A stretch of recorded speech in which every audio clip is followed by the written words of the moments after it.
और जो राजनीति का अध्ययन करते हैं उनके लिए मैं आज एक काम छोड़ देता हूं। देखिए, इन्होंने 2014 के बाद 5 साल तक ये कोशिश की, हिंदू बनने की कोशिश की। मंदिरों में जाना, मालाएं पहनना, पूजा करना, भांति भांति की कोशिश की। उनको लगा कि ये करेंगे तो बीजेपी की वोट बैंक में हम सेंध मार करके कुछ ले आएंगे, लेकिन उनकी दाल गली नहीं। तो आपने देखा होगा पिछले कुछ वर्षों से उन्होंने वो रास्ता बंद कर दिया। उन्होंने माना कि ये भाजपा का क्षेत्र है, उसमें पैर नहीं डाल सकते।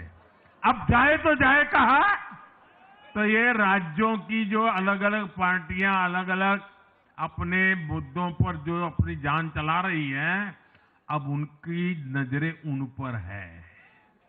और इसलिए, और वो भी समझ गए होंगे, बोलते नहीं होंगे, समझ गए होंगे कि ये उनको ही खा रहे हैं। साथियों, इंडी गठबंधन के दल अब कांग्रेस का ये कैरेक्टर समझने लगे हैं।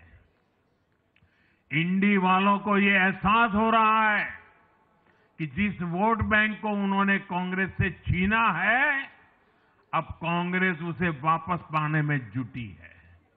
इसलिए दिल्ली में हमने देखा, इंडी के ही दलों ने एकजुट होकर कांग्रेस को हैसियत बताने की कोशिश की, अपने वोट बैंक को रोकने की कोशिश की।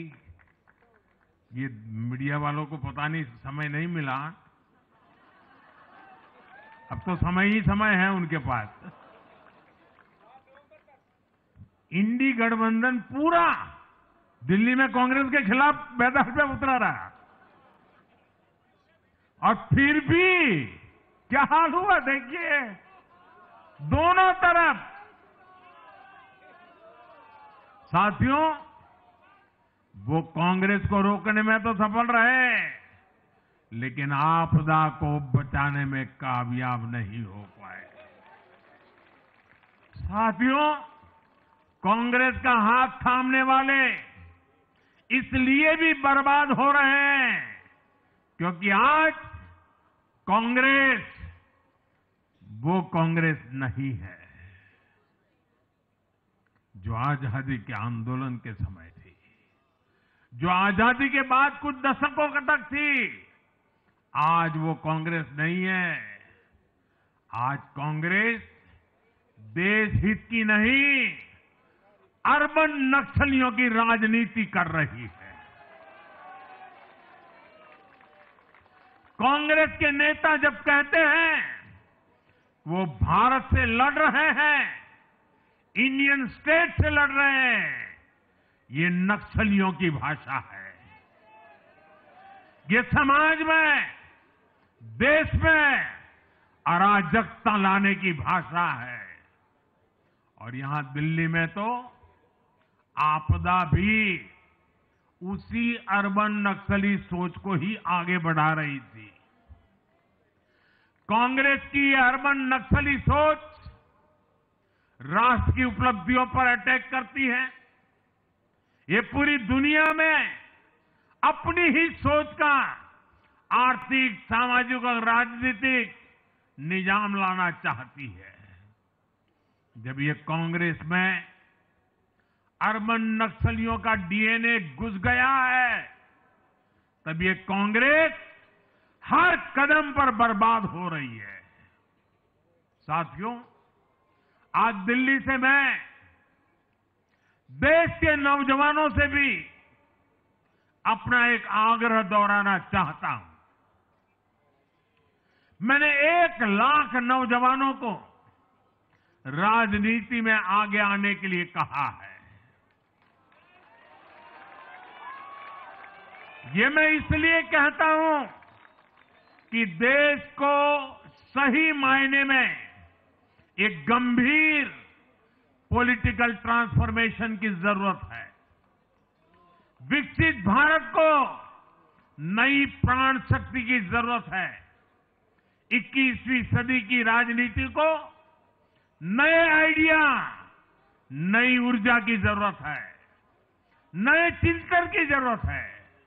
ये मैं इसलिए भी कह रहा हूं क्योंकि अगर अच्छे नौजवान बेटे बेटियां राजनीति में नहीं आएंगे तो ऐसे लोग राजनीति पर कब्जा कर लेंगे जो राजनीति में नहीं आने चाहिए।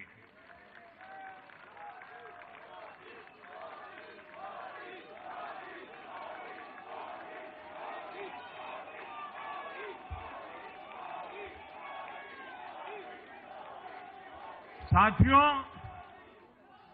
सफलता असफलता अपनी जगह पर है, लेकिन देश को धूर्तता और मूर्खता की राजनीति नहीं चाहिए। एक तरफ धूर्तता है तो दूसरी तरफ मूर्खता है।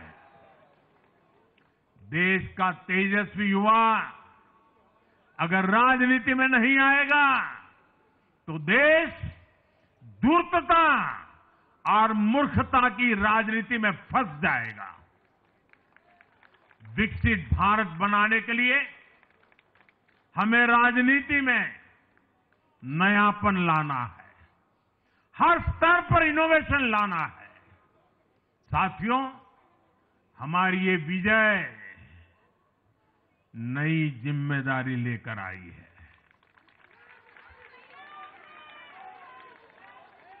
भाजपा रिफॉर्म और परफॉर्म की गारंटी देती है और जब इसमें हर दिल्ली वासी जुड़ जाएगा तो ट्रांसफॉर्मेशन और तेज गति से आएगा।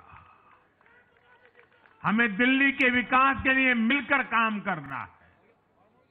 हम कंधे से कंधा मिलाकर चलेंगे। हम मिलकर दिल्ली को विकसित भारत की विकसित राजधानी बनाएंगे।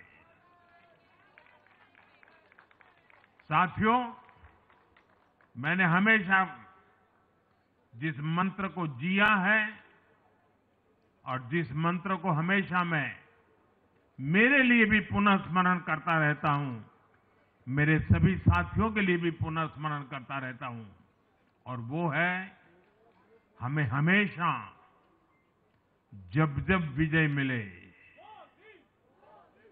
अपनी नम्रता को कभी छोड़ना नहीं है, अपने विवेक को कभी छोड़ना नहीं है, समाज सेवा के हमारे भाव को कभी छोड़ना नहीं है।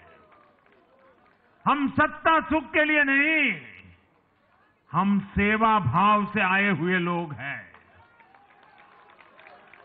हम हमारी शक्ति समय सत्ता सुख में नहीं बर्बाद करेंगे, हम इस अवसर को सेवा के लिए ही खपा देंगे।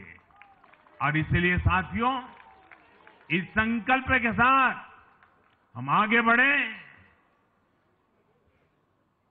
दिल्ली और पूरे एनसीआर के विकास के जो सपने हमने सजे हैं उसको हम परिपूर्ण करके रहे। मैं एक बार फिर सभी देशवासियों का भी निरंतर हम पर आशीर्वाद बनाए रखने के लिए आभार व्यक्त करता हूं।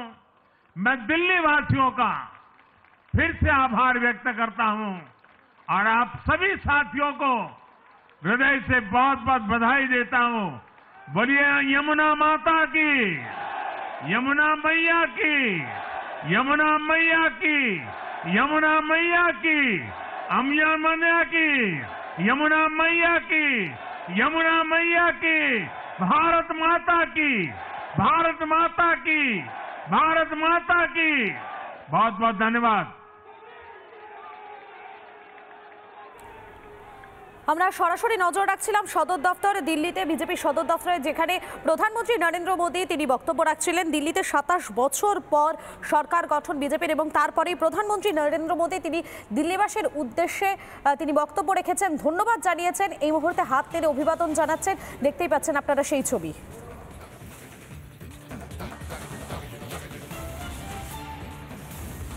নানা ধরনের কন্টেন্ট দেখার জন্য লাইক করুন, শেয়ার করুন আমাদের ফেসবুক পেজ, সাবস্ক্রাইব করুন আমাদের ইউটিউব চ্যানেল।